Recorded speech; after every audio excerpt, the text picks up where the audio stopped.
Welcome. Tonight, I have a great topic for you. If you are already hosting, then you have undoubtedly come across this situation.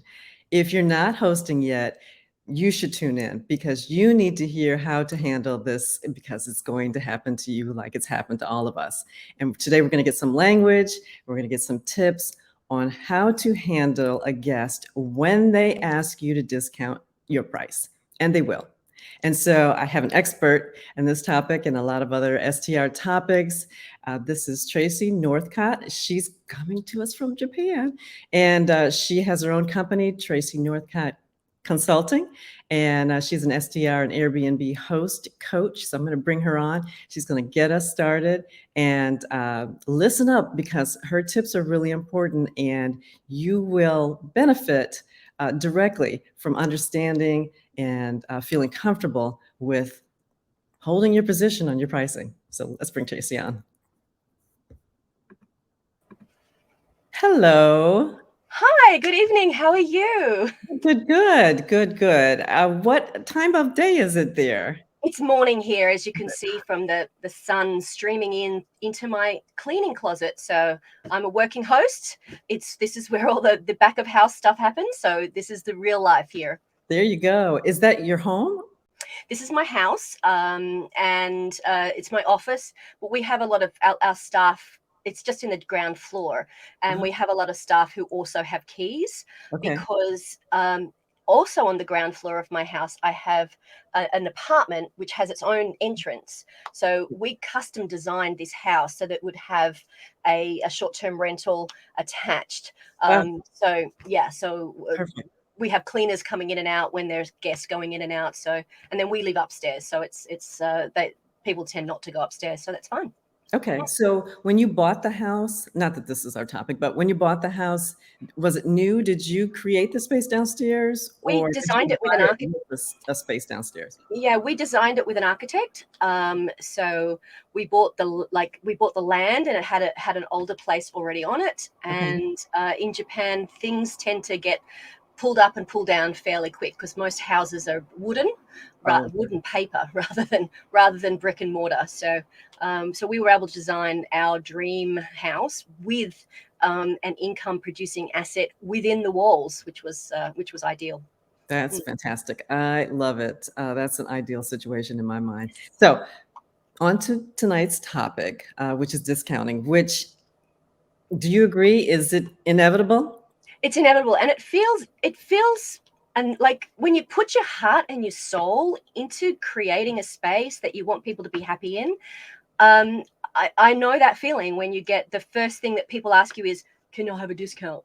And it just makes you feel like, oh, really? Right, exactly. Really? Really? And in a way, you've got to kind of detach you yourself away from your business and then put your customer service hat on and go, okay, phew, let's deal with this. I mean, you can immediately just go, no, because no is a complete sentence. Totally fine with that. There you go. However, sometimes times can be a little tough. So if you dig into it a little more, you might see that this inquiry is just perhaps someone who that's their first question off the rank. So What do you find in your own experience that the kinds of requests you get are just people who would do this no matter what, or do your guests typically have a reason that they want a discount, or do sure. they offer no reason? um I'm in Japan. I have people who come in from all countries, from Hmm. all cultures, from all parts of the world. And there are parts of the world where asking for a discount is automatic, and it's not personal. It's just the first thing that happens. Um, and so you've got to sort of factor that in a little bit because, when someone asks me for a discount straight off the back, it's not from my culture. And so I tend to get a little like, no, I get a bit snarky. So you've got to just sort of put that aside for the minute and just think, all right, who is the person who's writing to me, and is this culturally normal for them? They're not meaning to be insulting, so we've just got to go, okay, let's just dig into this a little more. And so being able to detach your you as a person from your business is, I think, a very important skill to have, because it takes the emotion out of it a little bit. So Mhm. yeah, so you know, I understand how that first feeling is, just like, "Ugh, really, I've done all this work and I really want people to be happy, and the first thing they want to doing is to discount." So the first thing I always do is just start a conversation, Okay. and just take a beat and just ask a couple of questions about, to see if this particular guest is your ideal guest. Now if they're not, that's fine. We can totally like encourage them to, perhaps this is not a good fit, and move them away in a gentle and kind manner.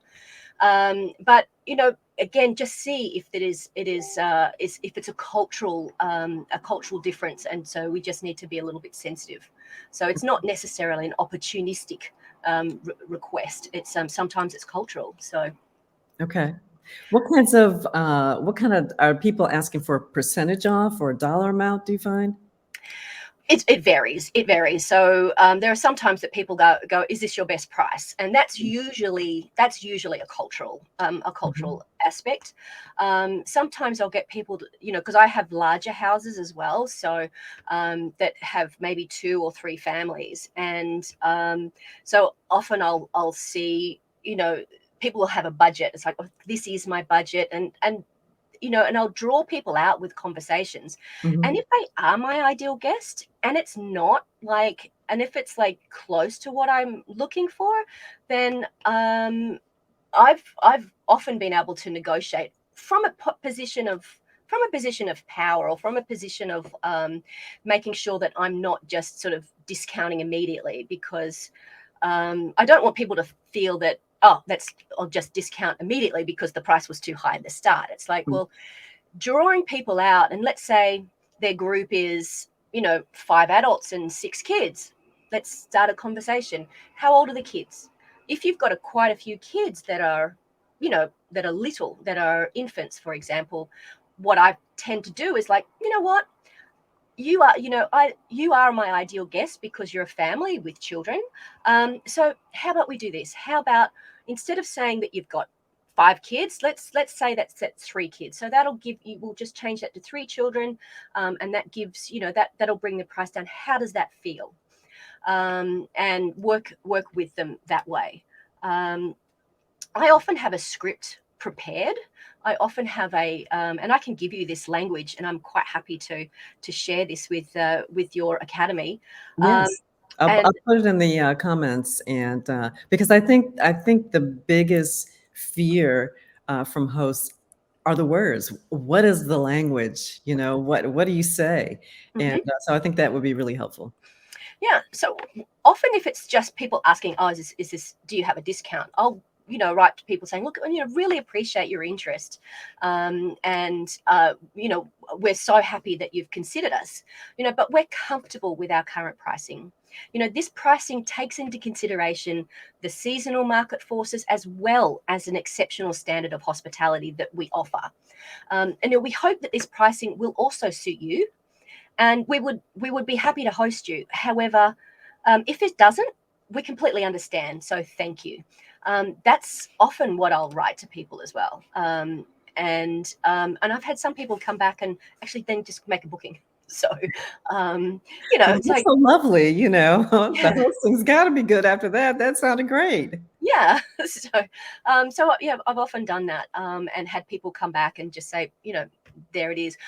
What I don't like is people sort of suggesting, "Oh, I'm really clean. Can you take the cleaning fee off?" And I'm like going, Oh, boy.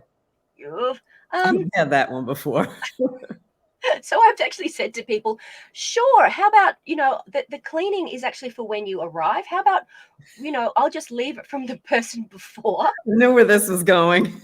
and that's fine. You can just take it on from the person before, and then and the person after you will just use their cleaning fee to clean up after you. How's that feel?" There And you go. yeah, so that's again, from a position of like pride in what you do. And I just, I want all hosts to feel that they're actually providing a magnificent service, that they're providing a useful service, and that they really can feel proud of what they do. So, then they're quite, you're within, I give you permission to hold your boundaries. Yeah. And that's one of them. That's a nice way of doing it. Again, you've got to, sometimes it's cultural. You just got to put that aside and just be yourself a little bit. So I can give you that script, which I use, especially if I'm busy, because if you get that first, oh, can you discount? You want to write a snarky reply back, and you've got to like, oh, just let's send a nice reply back and see where it goes from there, and Yeah, start a I conversation. think you want to make sure you don't, even if, depending on how this is for you, just don't let it out. You don't want to be desperate. And you don't want to just start discounting just because that just ends up being a race to the bottom, because Absolutely. if they come up with a price and then you come up with, I mean, you've obviously, well, hopefully you've done your research. You know that your pricing is competitive Hmm. and you know that you're going to present a high level of hospitality. So really, why should you? Why should you Exactly. discount? But if you do, you do. Just I Hmm. would say try to keep it to a minimum. Try to do the smallest discount that everybody is comfortable with, and hope that it doesn't happen with the next booking. Well, like I said before, with the number of children, for example, they are my idea. If after a conversation with people, if it really is just slightly out of their budget and they are my ideal guest, then I really want to capture that guest, Yes. because I've identified that they're going to be a good fit for for my business. So, like I said, I'll barter. I'll say, all right, well, how about you'll do, 3 children instead of 5 children, because that will bring down the price a little bit. Your work won't be affected so much. It'll still, the amount of linen that you have and the amount of like cleaning that your costs Yes. won't change so much if you've got, with small children. So you do have some wiggle room there. Um, or the other thing you could do is, offer a slightly longer stay, for example. So, um, the only time that I really do discount, if it's not the bartering, it's like if you want to extend your booking, or if I've got holes in my calendar, Mm. they're nights that I'm probably not going to book anyway. So I've got people that I'll write to on either side of an orphan day or an orphan couple of days and go, hey, you know what? You've already booked with us, but we've got a cancellation, or we've got a couple of extra days. Would you like to extend your booking? And how about I sweeten the deal a little bit, and I'll give you a little bit of a discount off those nights, if you can stay. And that's really the only time that I will offer a discount. So, 'Cause you're still ahead and anyway. you're still ahead, because that, like, you would be getting zero for those nights anyway. Right. And so something is better. And especially if they've already booked, it's easier to upsell a guest that you've already got than to, Yes. get, fresh from the internet, some unknown quantity. Yes. And extending, it's less work for you as well. So, I think it's important that you mention if they are your ideal guest. right. Your guests are very different from my guests. I don't have children. I have adults who are business people in Hmm. town for a convention center down the street. So I can't do the kid thing, but I have, and I have, they're here for a finite amount of time because the conference begins Yep. and then ends. So it's very different. But I have had them say, we're gone for the day. We're just, sleeping there. Can you have a discount? But again, that's my ideal guest. And with several of them, because the conferences are year after year after year, they're potentially coming back next Hmm. year. So it makes sense for me to take care of them. Uh, Hmm. and I have had them come back again and again and again. Or sometimes I'll tell them, here's your stay this time. If you come back next year, we'll do a little discount because you're a repeat guest. And why wouldn't I do that? So Hmm. that's the Yeah. difference between ideal guests. That's why you have to know who your ideal guest is, so you Hmm. know when they're trying to book you. You want to talk a little bit about that? Yeah, well, 100%. So, no, being very clear about your boundaries, so that when people do ask you things that are that are deal breakers, you know what that line is, and you don't feel like you're sort of slipping into that people pleasing, oh, please like me. It's like, I when I work with people, I want them to feel really proud about what they're doing, because they're giving a good service. They're actually providing a product that people need, that is valuable, and be proud of that. For me, I've got people flying in, they're creating memories. I'm providing them an experience that they're going to remember for the rest of their life. And there's a value to that. And I'm very proud of what we do. Um, I have those boundaries really clear, because I know that I'm delivering a good service, and I'm not just here to be a doormat for somebody, because that doesn't make me feel very good about myself and my business. So, and I want people that will respect that transaction, and will see that the value is more than what they're actually paying in money. So, so having that ideal guest is key to having that mindset, to having that to having those boundaries, and to be and not to slip into the people pleasing. So I know like that it's often fairly common for women in hospitality to be, to want to be of service, and to want to, be helpful, because it's nice to make someone happy, but then you do have to have those fairly strong boundaries, so that at the end of the day, you feel proud of what you've delivered. Yeah, I will say the few times during the pandemic, I think Yes. everybody had to Yes. discount or had to adjust their pricing one way or another, and so I did do that, and I had a couple of guests, and it felt really bad Felt icky, because right? yeah, I mean, because I know how much other people have paid, I know how much the experience is worth, Mm-hmm. um, but I didn't have any choice. And and so I gave myself some grace in that situation, but it doesn't feel good. And then in some cases, what starts to happen is you give them a discount, and then they get it just kind of goes downhill. Like some of the house rules get, kind of ignored. And then, and the whole experience is going downhill because, that's how it started. Yes. And yeah, so I like to, I like it to be professional, Mhm. and hopefully, that's acceptable. And if Well, it's your ideal guest, it will be acceptable. That's the point. that's right. And we have had such, since we really clearly defined our ideal guests, and we were very clear about making sure that our calendar was open for those guests. We just have such a good rapport with our guests. We get, they treat us really well. We get great reviews. And so, but it does take a little bit of practice to not think that I've got to accept everybody, because you think, oh, look, a bird in the hand, two in the, you can be very clear. You've only got 365 days in a year. So don't hold up your calendar with someone who's not going to be a good fit. Yes. And have someone who really respects what you do. I mean, I just love all my guests, and they bring me as much much joy as well as the money, which brings me lots of joy. So yes. How did you figure out your ideal guest? Did you decide ahead of time, I'm going to go for families because I have this many bedrooms? Or did you have a few guests in the beginning, and they were showing up with kids, and you started to think, I host well with kids? Which came first? It's kind of like a chicken and the egg kind of thing. Well, I got into this very like over 10 years ago now, and I was just I was just like a Labrador. I was like, I just want to make everybody happy. I'm just like, happy, happy, joy, joy. And when you get your first couple of guests who are not respecting you the way that you're trying to treat them, that you sort of start to think and analyze and reflect, why is this?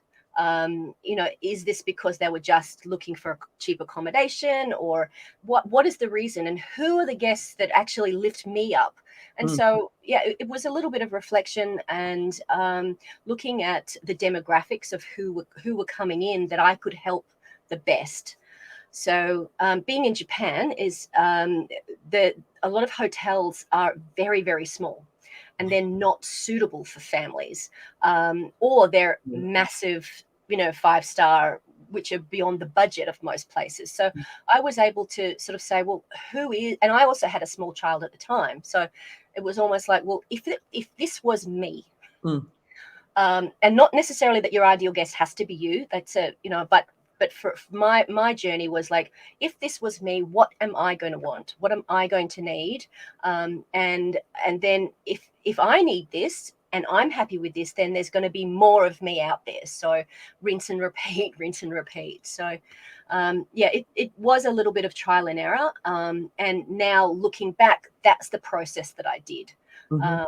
But certainly people like you and me, we can help people, do those exercises to figure out earlier, rather than from the school of hard knocks like I did.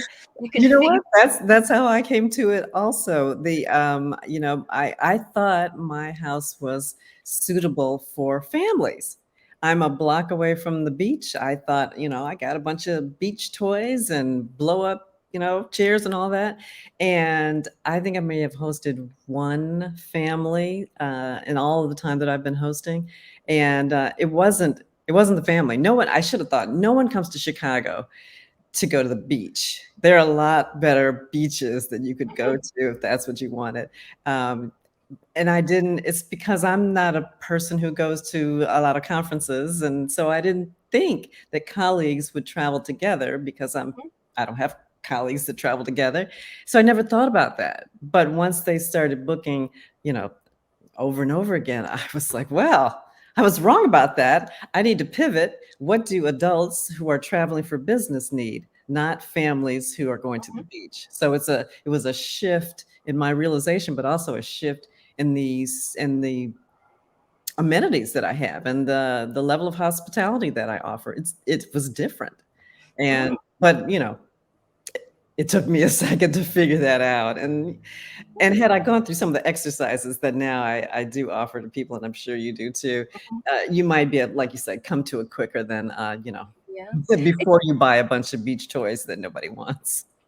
I mean, but it's also just listening to, like, because your nervous system will tell you. Your nervous system will say, this is a good fit. I'm feeling really good about myself. I'm feeling really good that I've delivered an exceptional service here. And so, or, this particular group guests, as much as I tried, they were just never going to be happy. So Mm. just being aware and just noticing how things are in yourself, I found was a really good bellwether for really, clarifying my ideal guest. So That's a good point. your example is like a prime example of actually, of your ideal guest being different from yourself, and so Right. that's a beautiful example. Right. Mm, I thought they would be much more similar, because why wouldn't I think that, I guess? mhm, It's when you purposefully look and think about who might be coming, that you really start to think, oh, there are other scenarios that people, of mhm, people who could utilize this space. It just didn't occur to me in the beginning. mhm, But then it became very clear. And then everything got a lot easier after that because I knew who, even though that wasn't me, I knew what that person would need. right. And so it all kind of fell in place at that point. And I was able to price accordingly because now I've got corporate people versus people who've saved to be on a vacation. So that's very different. And I don't get a lot of discounting. I don't get a lot of requests for discounting. And so, it depends on a lot of things, and it depends on your ideal guest. Well, knowing your product, knowing what you're delivering and the value that you're offering people, is always a good place to start. I mean, the language that I use, I often sort of blame software as well. I'll say, you know what, we actually use like dynamic pricing software, which gives us an indication of market prices, and we're very comfortable with our pricing. Thank you very much. So, but if this is you're comfortable with this, then we would love to host you. Mhm. So yeah, I'll give you that wording. Yeah, Um, I think if you stand in your if you stand up yeah, tall in your pricing, and you can support it in your own self, and you don't have that weird feeling in your stomach mm, that, this is gonna be, yeah. bad because it's starting off bad, then you can hold steady and you can get your price because you've done your research and your price is accurate. Yeah. And you don't need to be defensive about it. You don't need to, Right. have any emotional with it. It's just like, well, it is what it is. And you know what? And if this is not right for you, that's fine. Let's part as friends, or they'll move off to somebody else. Mhm. And it does take a little bit of courage, because you think, oh, is there going to be anyone else out there? So having that mindset of, there's always another Yeah. customer, There's there's always somebody else. always more money, Yeah. there's always another, but it does take a while to actually have that confidence, and have that proof that there will be another booking, and that there are more out there. So I totally understand, but I'm just saying it's there. So just have the courage to go ahead. Wait on it. Wait, Yes, wait on the right one.